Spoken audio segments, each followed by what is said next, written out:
मेरे सभी प्यारे विद्यार्थियों को नमस्कार। आज का जो हमारा टॉपिक है बहुत ही ज़्यादा इम्पोर्टेंट टॉपिक है। आगामी जो एग्ज़ाम होगा सीईटी वाला एग्ज़ाम, उसके लिए बहुत ही ज़्यादा इम्पोर्टेंट टॉपिक है कि हरियाणा की प्रमुख रियासतें। तो आज हम वो रियासतें कराएंगे जो जिस वक्त हरियाणा पर अंग्रेज़ों का शासन हो चुका था, हरियाणा अंग्रेज़ों के अधीन था, उस वक्त हरियाणा में जो रियासतें थी, तो ये भी एक इम्पोर्टेंट टॉपिक है। तो जिस वक्त हरियाणा अंग्रेज़ों के अधीन था, उस वक्त हरियाणा में जो रियासतें थी उनसे भी इम्पोर्टेंट क्वेश्चन बनते हैं। और ये टॉपिक आपको अलग से किसी बुक में देखने को नहीं मिलेगा कि कौन कौन सी रियासतें थी, कौन कौन उनके शासक होते थे और उन शासकों से क्या क्या क्वेश्चन बनते हैं। तो इस टॉपिक को आप अच्छे से नोट कर लेना, ठीक है। तो हम बात करते हैं सबसे पहले 1803 की।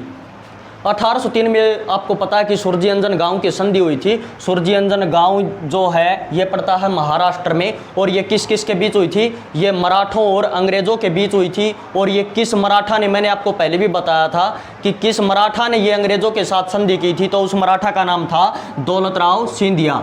दौलतराव सिंधिया, ठीक है। तो इस पॉइंट को आप अच्छे से नोट कर लेना। मराठा था, उसका नाम था दौलतराव सिंधिया। दौलतराव सिंधिया और अंग्रेज़ों के बीच ये संधि हुई थी, सुरजीअंजन गांव की संधि। इस संधि के तहत जो दौलतराव सिंधिया है, दौलतराव सिंधिया के अधिकृत, मतलब दौलतराव सिंधिया के अधीन जो क्षेत्र होते थे वो क्षेत्र दौलतराव सिंधिया ने अंग्रेज़ों को दे दिए थे। तो उसमें आते थे जैसे कि दिल्ली भी आता था, जैसे कि जो सुरजीअंजन गांव की संधि है उसके तहत दिल्ली का भाग भी आता है और हरियाणा का भी कुछ भाग आता था, ठीक है। हरियाणा का कुछ भाग, ठीक है। तो सुरजीअंजन गांव की संधि के तहत हरियाणा अंग्रेज़ों के अधीन हो गया था। इस पॉइंट को आप अच्छे से नोट कर लेना। और जो ब्रिटिश ईस्ट इंडिया कंपनी है वो भारत में व्यापार करने के उद्देश्य से आई थी, लेकिन यहाँ की ऐसी स्थिति थी जो राजनीतिक स्थिरता या फिर आप बोल सकते हो जो अराजकता थी, उसको देखकर वो यहाँ पर राजनीतिक शक्ति भी स्थापित करने लगी। तो 1803 में हरियाणा पर अधिकार कर लिया था अंग्रेज़ों ने सुरजीअंजन गांव की संधि के तहत। लेकिन 1803 में अंग्रेज इतने सक्षम नहीं थे कि पूरे हरियाणा पर अपना अधिकार कर लें, ठीक है। पूरे हरियाणा पर अधिकार नहीं किया था 1803 में, लेकिन हरियाणा अंग्रेज़ों के अधीन हो गया था 1803 में इस संधि के तहत, लेकिन पूरे हरियाणा पर अधिकार नहीं किया था अंग्रेज़ों ने, ठीक है। आगे हम बात करते हैं 1803 में। 1803 में जो आंग्ल मराठा युद्ध हुआ था, आंग्ल मराठा युद्ध में अंग्रेज़ों की जीत हुई थी, ठीक है। तो ये पॉइंट इंपॉर्टेंट इसलिए है कि जो आंग्ल मराठा युद्ध हुआ था 1803 में अंग्रेज़ों और मराठों के बीच, इसमें अंग्रेज़ों की जीत हुई थी। लेकिन जो आंग्ल मराठा युद्ध में अंग्रेज़ों की जीत होने के बाद अंग्रेज़ों ने क्या किया? अंग्रेज़ों ने जैसे कि जो सुरजीअंजन गांव की संधि के तहत हरियाणा के कुछ ही भागों पर अधिकार कर पाई, जैसे कि दिल्ली का कुछ भाग होता था और हरियाणा का भाग होता था यमुना के दाएं वाला, जैसे कि सोनीपत, पानीपत, जैसे कि दिल्ली से लगता हुआ क्षेत्र हरियाणा का, तो इस भाग पर अधिकार था, ठीक है। तो जो आंग्ल मराठा युद्ध हुआ था उसमें अंग्रेज जीत गए थे। तो आंग्ल मराठा युद्ध में तो जो हरियाणा के जो रियासतों के जो शासक होते थे जिन्होंने आंग्ल मराठा युद्ध में अंग्रेज़ों का साथ दिया था, आंग्ल मराठा युद्ध में अंग्रेज़ों का साथ दिया था जिन्होंने, तो अंग्रेज़ों ने क्या किया?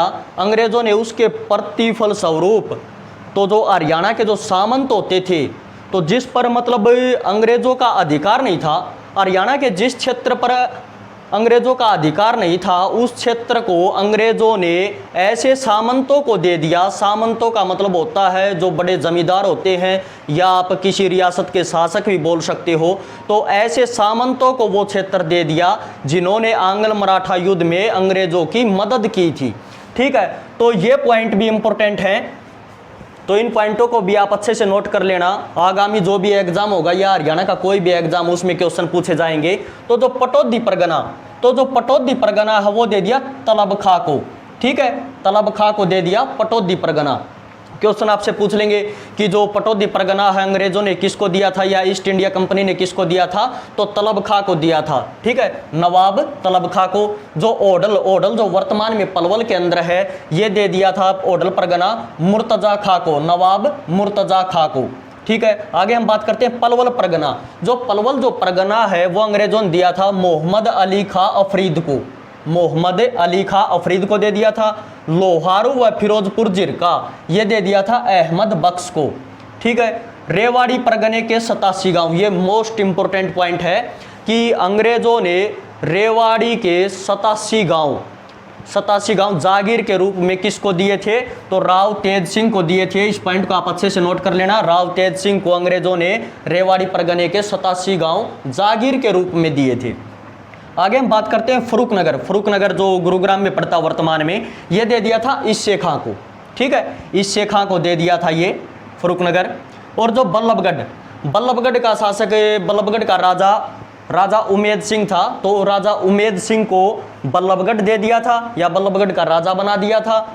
आगे हम बात करते हैं करनाल व गुड़गांव के कुछ गांव, ये भी इंपॉर्टेंट है कि अंग्रेजों ने आंग्ल मराठा युद्ध के बाद, आंग्ल मराठा युद्ध जीतने के बाद अंग्रेजों ने जो सरदना की बेगम थी, जिसका नाम था सरदना की बेगम समरू, ठीक है, या समरू बेगम भी दिया मिलता है, तो सरदना की बेगम समरू को अंग्रेजों ने आंग्ल मराठा युद्ध के बाद किस किस जिले के कौन से, मतलब कितने गांव दिए थे, तो करनाल व गुड़गांव के कुछ गांव दिए थे। इस पॉइंट को आप अच्छे से नोट कर लेना। आंग्ल मराठा युद्ध के बाद अंग्रेजों ने करनाल गुड़गांव के कुछ गांव सरदना की बेगम समरू को गांव दिए थे, ठीक है, ये भी इंपॉर्टेंट पॉइंट है। आगे हम बात करते हैं ईसार, आसी, अग्रोहा, रोहतक, बेरी, महम, जमालपुर और तोसाम भी आ जाता है, ठीक है, इस पॉइंट को भी आप नोट कर लेना। ईसार, आसी, अग्रोहा, रोहतक, बेरी, महम, जमालपुर और तोसाम, ये दे दिए थे बम्बू खां को, ठीक है, बम्बू खां को दे दिए थे। आगे हम बात करते हैं जींद, थानेसर, सामगढ़, कुंजपुरा, लाडवा, ठीक है, जींद, थानेसर, सामगढ़, कुंजपुरा और लाडवा, ये इनके जो पुराने जो शासक होते थे, जो इनके जो पहले जो शासक थे इन जागीरों के, वो उनको दे दिए थे, ठीक है, स्थायी रूप से दे दिए थे कि शासन ये करेंगे। क्योंकि जो उस वक्त 1803 की बात करते हैं, 1803 में जो ब्रिटिश ईस्ट इंडिया कंपनी थी वो इतनी सक्षम नहीं थी कि पूरे हरियाणा पर खुद ही अधिकार कर ले, इसीलिए ऐसे सामंतों को वो क्षेत्र दे दिया जिन्होंने 1803 में आंग्ल मराठा युद्ध में अंग्रेजों की सहायता की थी, ठीक है। तो ये सभी पॉइंट इंपॉर्टेंट हैं, इन पॉइंटों को आप अच्छे से नोट कर लेना, ठीक है। आगे हम बात करते हैं 1809-10 में। 1809-10 में हरियाणा पूर्णतः अंग्रेजों के अधीन हो गया था। किस संधि के तहत हुआ था? सुरजीअंजन गांव की संधि के तहत हुआ था। लेकिन पूर्ण रूप से हरियाणा पर अधिकार अंग्रेजों ने कब किया? 1809-10 में पूर्ण रूप से, ठीक है। और 1809-10 में ही अंग्रेजों ने घोषणा की थी कि हरियाणा की जो रियासतें हैं, हर रियासत पर अंग्रेजों का अधिकार होगा या अधिकार किया जाएगा, ये घोषणा भी की थी। और हरियाणा की हर रियासत पर अधिकार कर लिया था अंग्रेजों ने 1809-10 में। तो 1809-10 में हरियाणा अंग्रेजों के पूर्ण अधीन हो गया था, ठीक है, पूर्णतः अधिकार हो गया था अंग्रेजों का। तो इस पॉइंट को आप अच्छे से नोट कर लेना। आगे हम बात करते हैं 1819 की। 1800 ये सन भी पूछा जाता है कि 1819 में अंग्रेजों ने हरियाणा का जो अधिग्रहित क्षेत्र था, जो अंग्रेजों के अधीन था, उसको कितने डिवीजन में बांटा या कितने भागों में बांटा? उसको 3 भागों में बांटा था। तो एक तो ये पॉइंट आप नोट कर लेना, 1819 में अंग्रेजों ने हरियाणा का जो अधिग्रहित क्षेत्र था उसको 3 भागों में बांटा था। और वो 3 भाग थे, एक तो था उत्तरी क्षेत्र, उत्तरी क्षेत्र में आते थे रोहतक, हिसार, आसी, पानीपत, सोनीपत, ठीक है। फिर नंबर 2 केंद्रीय क्षेत्र, तो केंद्रीय क्षेत्र में आता था दिल्ली का भाग, ठीक है। क्वेश्चन ऐसे भी पूछा जाता है कि अंग्रेजों ने किसको डिवीजन बनाया था, तो आपको ऑप्शन के अकॉर्डिंग चलना पड़ेगा। जो दिल्ली है, दिल्ली को डिवीजन बनाया था, ठीक है। फिर हम बात करते हैं दक्षिण क्षेत्र। दक्षिण क्षेत्र में रेवाड़ी, गुरुग्राम, ओडल, पलवल और मेवात, ठीक है। तो ये 3 क्षेत्रों में विभाजित किया था या 3 डिवीजन में बांटा था 1819 में। तो इस पॉइंट को आप अच्छे से नोट कर लेना। आगे हम बात करते हैं 1833 की, ये सन भी इंपॉर्टेंट है। 1833 में हरियाणा का जो अधिग्रहित क्षेत्र था अंग्रेजों के अधीन, तो अंग्रेजों ने क्या किया? अंग्रेजों ने उस पर प्रशासन करने के लिए 1833 में तो जो जिलों का जो भार था, जिलों का जो प्रशासन का जिलों का जो प्रशासकीय जो भार था वो कलेक्टर को सौंपा गया था। ये पॉइंट मैंने आपको पहले भी बताया था, कलेक्टर को सौंपा गया था। तो जिलों का भार अंग्रेजों द्वारा कलेक्टर को कब सौंपा गया था? तो 1833 में सौंपा गया था। और जो जिले होते थे, जिलों को तहसील बना दिया था, जिलों को तहसीलों में बांट दिया था। और जो तहसील थी हरियाणा की, उनको जेलों में बांट दिया था। कब? 1833 में, ठीक है। और 1833 में ही हरियाणा का जो अधिग्रहित क्षेत्र था, जिस पर अंग्रेजों का अधिकार था उसको 5 जिलों में बांटा था। तो ये पॉइंट इंपॉर्टेंट है कि कितने जिलों में बांटा था, 5 जिलों में बांटा था। कब? 1833 में। और वो 8 जिले थे, पानीपत, दिल्ली, हिसार, रोहतक, गुरुग्राम। अगर जिले पूछे तो भी यही आएगा 5 जिले। और अगर पूछे कि कितने भागों में विभाजित किया था 1833 में, तो 5 भागों में विभाजित किया था, पानीपत, दिल्ली, हिसार, रोहतक, गुरुग्राम। ठीक है, आगे हम बात करते हैं कि जो हरियाणा के अंदर जो विद्रोह हुए, ये टॉपिक भी मैंने आपको करवा दिया। हरियाणा के अंदर विद्रोह से क्वेश्चन पूछा जाता है कि विद्रोह कब हुआ और उसका नेतृत्व किसने किया। ठीक है, अब जो रियासतें होती थी अंग्रेजों के समय में हरियाणा के अंदर, तो जिस वक्त हरियाणा पर अंग्रेजों का अधिकार हो गया था, उस वक्त जो रियासतें थी उनसे क्या क्या क्वेश्चन बनते हैं शासकों से। तो सबसे पहले हम बात करते हैं 1810 की। 1810 में जापित खां ने अंग्रेजों की अधीनता स्वीकार कर ली थी। तो इस पॉइंट को आप अच्छे से नोट कर लेना कि जो जापित खां था, जापित खां ने अंग्रेजों की अधीनता कब स्वीकार की थी? 1810 में। ठीक है, और ये जापित खां कहाँ का शासक था? जापित खां रानिया का शासक था। रानिया जो वर्तमान में सिरसा जिले में पड़ता है, रानिया। ठीक है, ये रानिया का शासक था। तो रानिया का शासक रहेगा जापित खां। जापित खां ने 1810 में अंग्रेजों की अधीनता स्वीकार कर ली थी। 1810 में अंग्रेजों की अधीनता तो स्वीकार कर ली थी जापित खां ने, लेकिन जापित खां अंग्रेजों के जो आदेश होते थे, अंग्रेजों के आदेशों की अवहेलना करता था। इसीलिए 1818 में रानिया विद्रोह हुआ। और रानिया विद्रोह का नेतृत्व किसने किया? जापित खां ने किया। और जापित खां को परास्त करके अंग्रेजों ने जो रानिया रियासत थी, रानिया रियासत को अपने अधिकार कर लिया था। ठीक है, तो रानिया विद्रोह का नेतृत्व किसने किया? जापित खां ने किया। और जापित खां ने अंग्रेजों की अधीनता कब स्वीकार की? 1810 में। ठीक है, आगे हम बात करते हैं, क्वेश्चन ऐसे भी पूछते हैं कि जो जापित खां का संबंध किस रियासत से है, तो रानिया रियासत से है। आगे हम बात करते हैं 1809 की। 1809 में बुंगेल सिंह की मृत्यु हुई। अब ये बुंगेल सिंह कौन है? बुंगेल सिंह छछरौली रियासत का शासक होता था। छछरौली जो वर्तमान में यमुनानगर जिले में पड़ती है। ठीक है, छछरौली रियासत। तो छछरौली रियासत का शासक होता था जिसका नाम है बुंगेल सिंह। ठीक है, और बुंगेल सिंह की मृत्यु भी पूछी जाती है, तो इसकी मृत्यु हुई थी 1809 में। तो बुंगेल सिंह की मृत्यु के बाद कोई भी उसका उत्तराधिकारी नहीं था। तो इस जो बुंगेल सिंह है, बुंगेल सिंह की पत्नी का नाम है रामकौर। ठीक है, बुंगेल सिंह की पत्नी का नाम रामकौर है, ये भी इंपॉर्टेंट है। तो 1809 में बुंगेल सिंह की मृत्यु होने के बाद कोई भी उत्तराधिकारी नहीं था छछरौली रियासत का। और ये जो छछरौली रियासत है, ये किस क्षेत्र के अंदर फैली हुई थी? तो अम्बाड़ा क्षेत्र के अंदर। ठीक है, अम्बाड़ा क्षेत्र के अंदर ही ये छछरौली रियासत आती थी। और छछरौली रियासत 63 वर्ग किलोमीटर में फैली हुई थी। ये भी एक बार एग्जाम में पूछा गया था, 63 वर्ग किलोमीटर में फैली हुई थी। तो बुंगेल सिंह की मृत्यु के बाद जो छछरौली रियासत है, इस पर किसने अधिकार कर लिया था? तो उसका नाम है जोध सिंह। राजा जोध सिंह ने अपना अधिकार कर लिया था। क्वेश्चन पूछेंगे कि बुंगेल सिंह की मृत्यु के बाद छछरौली रियासत पर किसने अपना अधिकार कर लिया था? तो राजा जोध सिंह ने। और ये जो राजा जोध सिंह है, राजा जोध सिंह कलसिया का शासक होता था। कलसिया रियासत, ये छछरौली का भी प्राचीन नाम है कलसिया। ठीक है, तो कलसिया रियासत का शासक होता था राजा जोध सिंह। इसने अपना अधिकार कर लिया था छछरौली रियासत पर। लेकिन जो रामकौर थी, बुंगेल सिंह की पत्नी, वो अंग्रेजों के पास चली जाती है सहायता के लिए। ठीक है, अंग्रेजों के पास सहायता के लिए जाती है। और जो अंग्रेज क्या करते हैं, अंग्रेज अपनी सेना भेजते हैं। और अंग्रेज जब अपनी सेना भेजते हैं तो ये जो राजा जोध सिंह है, ये पीछे हट जाता है अंग्रेजों की सेना देखकर। ठीक है, फिर किसके अधीन हो जाता है? तो जो छछरौली है, छछरौली अधीन हो जाता है रामकौर के। जो रामकौर जो बुंगेल सिंह की पत्नी है, उसके अधीन हो जाता है छछरौली। लेकिन जो राजा जोध सिंह है, राजा जोध सिंह 1818 में, राजा जोध सिंह 1818 में जो रामकौर है, रामकौर को हटाकर खुद शासक बनता है या अपने अधिकार में कर लेता है छछरौली रियासत को 1818 में। ठीक है, तो इस पॉइंट को आप अच्छे से नोट कर लेना। 1818 में ये फिर से जो राजा जोध सिंह अपने अधिकार में कर लेता है। तो जो अंग्रेज क्या करते हैं, अंग्रेज अपनी सेना भेजते हैं और फिर ये विद्रोह होता है 1818 में, जिसे बोलते हैं छछरौली विद्रोह। ठीक है, छछरौली विद्रोह कब हुआ? तो छछरौली विद्रोह हुआ 1818 में। और छछरौली विद्रोह का नेतृत्व राजा जोध सिंह ने किया। ठीक है। तो अंग्रेजों की जो सेना थी उसने राजा जोध सिंह को परास्त करके अपने अधिकार में कर लिया था छछरौली रियासत को।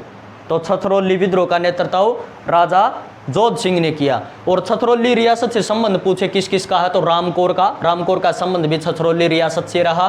और जो बुंगेल सिंह है, बुंगेल सिंह का संबंध भी छछरौली रियासत से। और जो राजा जोध सिंह है इसका संबंध कलसिया से। अगर कलसिया ऑप्शन में ना हो तो आएगा छछरौली रियासत। तो इन पॉइंटों का आप अच्छे से नोट कर लेना। आगे हम बात करते हैं 1824 की।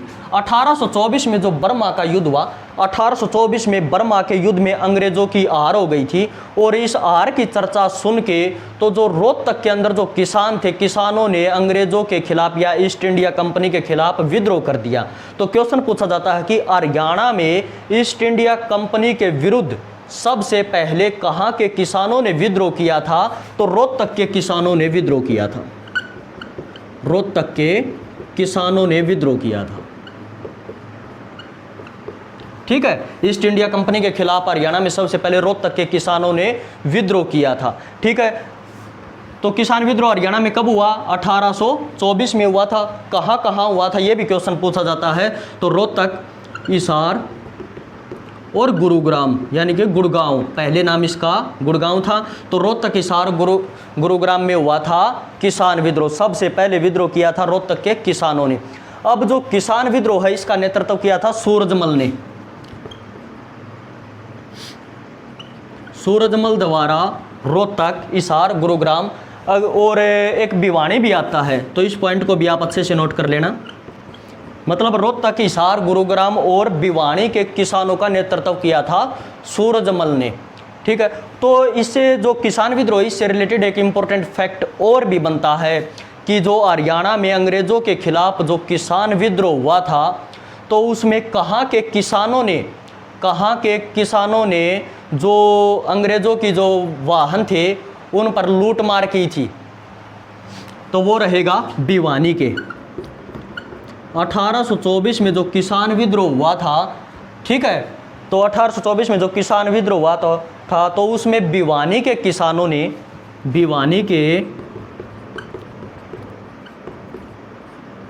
ने, तो जो अंग्रेजी जो सेना थी, अंग्रेजी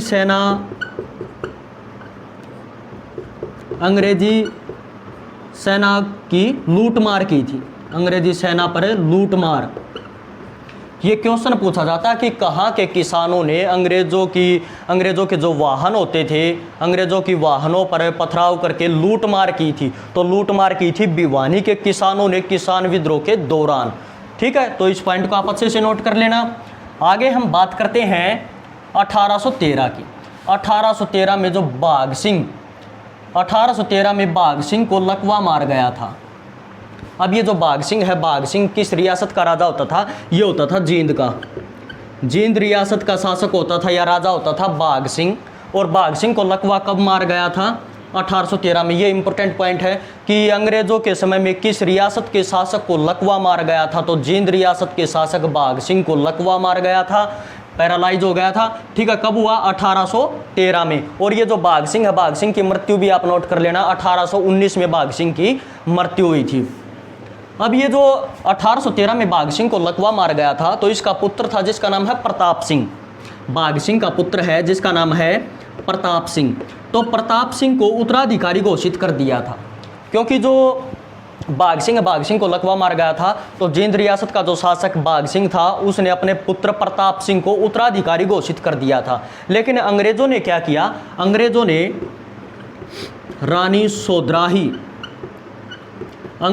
रानी सोद्राही को शासिका बना दिया। मतलब अंग्रेजों ने रानी सोद्राही को जींद का प्रशासन भार दे दिया था। ठीक है, तो जींद का प्रशासन भार अंग्रेजों ने किसको दिया था? रानी सोद्राही को दे दिया था। अब ये जो प्रताप सिंह है, प्रताप सिंह क्या करता है? प्रताप सिंह रानी सोद्राही को मार देता है। तो प्रताप सिंह रानी सोद्राही को मार कर मतलब जो जींद रियासत है, जींद रियासत पर अपना अधिकार कर लेता है। ठीक है, लेकिन फिर जो अंग्रेजी जो सेना है, अंग्रेजों की जो सेना है वो आती है। तो उस वक्त जो प्रताप सिंह है, प्रताप सिंह वहाँ से भाग जाता है और भाग कर चला जाता है लाहौर। पहले तो आप इन पॉइंटों का आप अच्छे से नोट करेंगे कि जींद रियासत से संबंध किस किस का है। जींद रियासत से संबंध है बाघ सिंह का, यहाँ का शासक होता था, इसका पुत्र है प्रताप सिंह। प्रताप सिंह का संबंध रहेगा जींद से, ठीक है। रानी सोधराही, ये क्वेश्चन भी एक बार एग्जाम में पूछा गया था, तो रानी सोधराही का संबंध भी रहेगा जींद से ही, ठीक है। और रानी सोधराही को मारकर 1814 में रानी सोधराही को मारकर प्रताप सिंह कहाँ भाग जाता है, तो लाहौर। इस पॉइंट को आप अच्छे से नोट कर लेना, कहाँ भाग जाता है, लाहौर। तो 1814 में हुआ था जींद विद्रोह, ठीक है। जींद विद्रोह कब हुआ था, 1814 में। और जींद विद्रोह का नेतृत्व किसने किया था, प्रताप सिंह ने, ठीक है। तो इन पॉइंटों का आप अच्छे से नोट कर लेना। और लाहौर जाने के बाद एक शासक होता था जिसका नाम है रणजीत सिंह। रणजीत सिंह, ठीक है, रणजीत सिंह। तो रणजीत सिंह ने क्या किया, रणजीत सिंह ने लाहौर से प्रताप सिंह को पकड़कर जो अंग्रेजी सेना थी, अंग्रेजों की सेना, उसके हवाले कर दिया था प्रताप सिंह को। तो क्वेश्चन इंपॉर्टेंट ये बनता है कि रणजीत सिंह ने प्रताप सिंह को कहाँ पर पकड़ा था या कहाँ पर बंदी बनाया था, तो लाहौर में तो बंदी बनाया था प्रताप सिंह को, ठीक है, और अंग्रेजों के हवाले कर दिया था। और जो प्रताप सिंह है रानी सोधराही को मारकर कहाँ भाग गया था, लाहौर भाग गया था, ठीक है। आगे हम बात करते हैं कि जो 1814 में जो जींद विद्रोह हुआ था, इसमें प्रताप सिंह का साथ किसने दिया था, तो प्रताप सिंह का साथ दिया था फूल सिंह ने, ठीक है। ये पॉइंट इंपॉर्टेंट है। जींद विद्रोह में प्रताप सिंह का साथ दिया था फूल सिंह ने। और जो अंग्रेज थे, अंग्रेजों का साथ किस किस ने दिया था या कहाँ कहाँ के रियासतों ने दिया था, तो जींद विद्रोह में अंग्रेजों का साथ नाभा, पटियाला और कैथल, ठीक है। नाभा, पटियाला, कैथल रियासत के शासकों ने साथ दिया था जींद विद्रोह में अंग्रेजों का, ठीक है। और जो प्रताप सिंह का साथ दिया था फूल सिंह ने। तो इन पॉइंटों का आप अच्छे से नोट कर लेना। आगे हम बात करते हैं, ये मैंने आपको बता दिया था, रानी सोधराही को मारकर प्रताप सिंह लाहौर चला गया था और प्रताप सिंह को रणजीत सिंह ने लाहौर में पकड़ा था और अंग्रेजों को सौंप दिया था, ठीक है। आगे हम बात करते हैं 1822 की। 1822 में फतेह सिंह की मृत्यु हो जाती है, ठीक है। अब ये फतेह सिंह कहाँ का, किस रियासत का शासक था, तो इस पॉइंट का आप अच्छे से नोट कर लेना। फतेह सिंह बनावली, बनावली जो वर्तमान में फतेहाबाद जिले में पड़ती है, तो बनावली का शासक होता था फतेह सिंह। फतेह सिंह की मृत्यु होती है 1822 में। और फतेह सिंह की मृत्यु के बाद उसका जो पुत्र होता है जिसका नाम है संगत सिंह, तो संगत सिंह उसका उत्तराधिकारी होता है, वो शासक बनता है बनावली का, बनावली रियासत का। और जो संगत सिंह है, संगत सिंह की मृत्यु हो जाती है 1835 में। तो इस पॉइंट को आप अच्छे से नोट कर लेना। संगत सिंह की मृत्यु कब होती है, संगत सिंह की मृत्यु 1835 में होती है। 1822 में फतेह सिंह की मृत्यु होती है। तो फतेह सिंह और संगत सिंह का संबंध रहेगा बनावली से या बनावली रियासत से। तो 1835 में बनावली विद्रोह हुआ। 1835 में बनावली विद्रोह हुआ। और बनावली विद्रोह का नेतृत्व किसने किया, ये क्वेश्चन पूछा जाता है। तो बनावली विद्रोह का नेतृत्व गुलाब सिंह ने किया। 1835 में संगत सिंह की मृत्यु होने के बाद अंग्रेजों ने बनावली रियासत को अपने अधीन कर लिया था, अपने अधिकार में कर लिया था। लेकिन जो गुलाब सिंह है, गुलाब सिंह ने जनता के साथ मिलकर, जो वहाँ की जनता थी बनावली की, उस जनता के साथ मिलकर अंग्रेजों के खिलाफ विद्रोह कर दिया, जिसे बनावली विद्रोह कहते हैं। बनावली विद्रोह 1835 में हुआ था और इसका नेतृत्व किया था गुलाब सिंह ने। और गुलाब सिंह को पराजित कर दिया था अंग्रेजों ने, और जो बनावली रियासत है उसको अपने अधिकार में कर लिया था, ठीक है। आगे हम बात करते हैं 1843 की। 1843 में कैथल रियासत का शासक होता था जिसका नाम है उदय सिंह, ठीक है। तो जो कैथल रियासत के शासक उदय सिंह की मृत्यु होती है 1843 में। और 1843 में ही कैथल विद्रोह होता है। 1843 में कैथल विद्रोह कब हुआ, 1843 में। और कैथल विद्रोह का नेतृत्व किसने किया, यह इंपॉर्टेंट है। कैथल विद्रोह का नेतृत्व गुलाब सिंह ने, कैथल विद्रोह का नेतृत्व गुलाब सिंह ने और साहिब कौर ने और सूरज कौर ने, ये तीनों आएंगे, ठीक है। तो कैथल विद्रोह का नेतृत्व गुलाब सिंह ने, साहिब कौर ने और सूरज कौर ने किया था। अब जो 1843 में कैथल का जो शासक था कैथल रियासत का उदय सिंह की मृत्यु के बाद कोई उत्तराधिकारी नहीं था। क्वेश्चन इंपॉर्टेंट ये बनता है कि 1843 में कैथल रियासत के शासक उदय सिंह की मृत्यु के बाद कैथल रियासत पर अपना हक किसने जताया था, कैथल रियासत की गद्दी पर अपना हक किसने जताया था, तो गुलाब सिंह ने। ठीक है, इस पॉइंट को आप अच्छे से नोट कर लेना, गुलाब सिंह ने अपना हक जताया था। लेकिन जो अंग्रेज थे, अंग्रेजों ने क्या किया, अंग्रेजों ने साहिब कौर और सूरज कौर को प्रोत्साहित किया कि कैथल रियासत का प्रशासन भार संभालने के लिए। अब ये जो साहिब कौर है, साहिब कौर उदय सिंह की माँ थी। ठीक है, उदय सिंह की माँ होती थी साहिब कौर, और जो सूरज कौर है, सूरज कौर उदय सिंह की, जो राजा उदय सिंह था उसकी पत्नी होती थी। राजा उदय सिंह की पत्नी सूरज कौर और राजा उदय सिंह की माँ होती थी साहिब कौर। तो इन तीनों ने विद्रोह किया था 1843 में, जिसे बोलते हैं कैथल विद्रोह। तो इसका नेतृत्व गुलाब सिंह, साहिब कौर और सूरज कौर ने किया था। तो इन पॉइंटों का आप अच्छे से नोट कर लेना। क्वेश्चन पूछेंगे कि अंग्रेजों के समय में जो विद्रोह हुए थे, उनमें जो किस विद्रोह में और कब, तो 1843 में ही अंग्रेजों ने कैथल के चारों ओर 7 चौकियां बनाकर नाकाबंदी कर दी थी। तो इस पॉइंट को आप अच्छे से नोट कर लेना कि कैथल रियासत पर अंग्रेज़ों ने 7 चौकियां बनाकर नाकाबंदी कब की थी, 1843 में। या फिर 1843 में अंग्रेज़ों ने कैथल रियासत के चारों ओर या कैथल के चारों ओर कितनी चौकियां बनाई थी, 7 चौकियां बनाई थी। ठीक है, तो इन पॉइंटों को आप अच्छे से नोट कर लेना।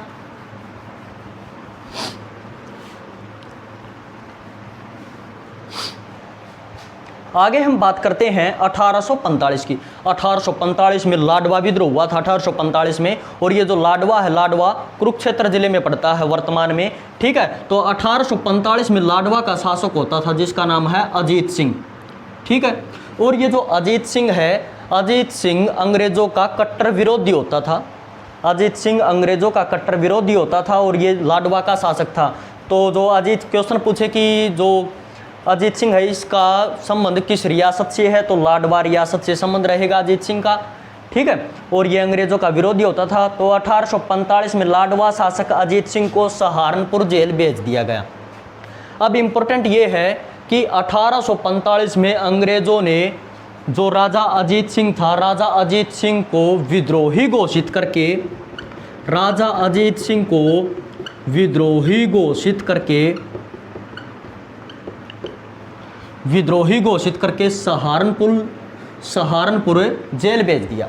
ठीक है, हरियाणा में किस रियासत के शासक को अंग्रेजों ने विद्रोही घोषित करके सहारनपुर जेल भेजा था, तो लाडवा रियासत के शासक अजीत सिंह को। कब भेजा था, 1845 में। 1845 में लाडवा विद्रोह हुआ। लाडवा विद्रोह का नेतृत्व किसने किया, अजीत सिंह ने लाडवा विद्रोह का नेतृत्व किया था। ठीक है, इन पॉइंटों को आप अच्छे से नोट कर लेना। एक विद्रोह और भी है, अंग्रेजों के समय में लोहारू जो रियासत होती थी उसका शासक होता था नवाब शमसुद्दीन। नवाब शमसुद्दीन। ठीक है, क्वेश्चन पूछे कि अंग्रेजों के समय में लोहारू रियासत का शासक कौन होता था, तो नवाब शमसुद्दीन होता था। लोहारू विद्रोह कब हुआ, लोहारू विद्रोह 1830 में हुआ था। ठीक है, 1830 में ही जो दिल्ली है, दिल्ली का रेजिडेंट बनाया गया था। 1830 में दिल्ली का रेजिडेंट बना था विलियम फेजर को। ठीक है, या फिर क्वेश्चन पूछे कि विलियम फेजर दिल्ली का रेजिडेंट कब बना, तो 1830 में बना था। और 1830 में लोहारू विद्रोह हुआ था। लोहारू विद्रोह का जो नेतृत्व है वो नवाब शमसुद्दीन ने किया था, और नवाब शमसुद्दीन लोहारू रियासत का शासक होता था। तो जो नवाब शमसुद्दीन और जो दिल्ली का जो रेजिडेंट विलियम फेजर है, इनके बीच में शत्रुता थी। ठीक है, क्वेश्चन कुछ भी पूछ सकते हैं एग्जाम में।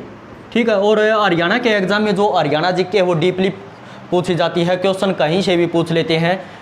तो आपको डीपली हरियाणा जीके पढ़नी पड़ेगी। और अभी जो सीईटी एग्जाम है ये बहुत ही ज़्यादा इंपॉर्टेंट एग्जाम है, ठीक है। तो अब हम बात करते हैं कि 1830 में जो लोहारू विद्रोह हुआ ये क्यों हुआ था। तो 1830 में जो दिल्ली का जो रेजिडेंट बना था विलियम फ्रेजर ने, ऐसा बताते हैं कि विलियम फ्रेजर ने नवाब शमसुद्दीन की बहन के साथ छेड़खानी कर दी थी। नवाब शमसुद्दीन की बहन के साथ